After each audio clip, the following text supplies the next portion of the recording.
Patrick. Alison Bida, on connaissait les imprimantes 3D.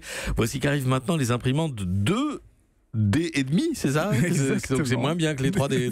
C'est un peu entre les deux. Alors ce sont des imprimantes couleurs qui sont capables d'imprimer du texte et des images. Jusque-là, c'est classique.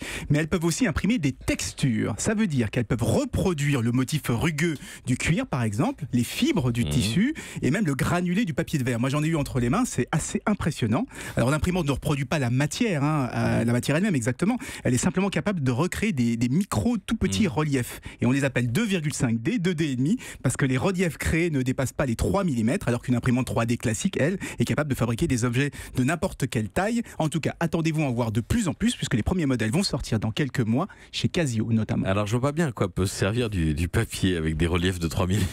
Eh bien, imaginez un photocopieur qui utiliserait cette technologie. On pourrait reproduire une peinture à l'huile, par exemple, en copiant à l'identique aussi bien les différentes épaisseurs de peinture que les aspérités de la toile.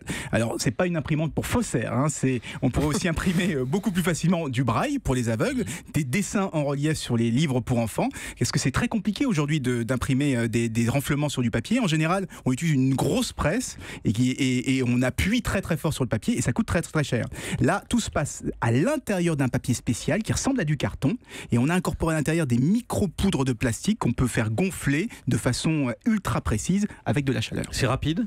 Assez, 5 minutes pour une page A4 pour réaliser à la fois le relief et ajouter les couleurs. Alors l'imprimante n'est pas donnée, ça coûte quand même 40 000 € le jouet.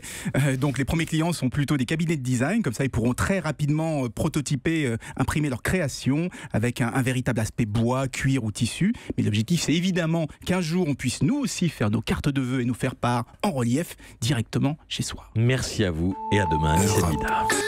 Europe 1.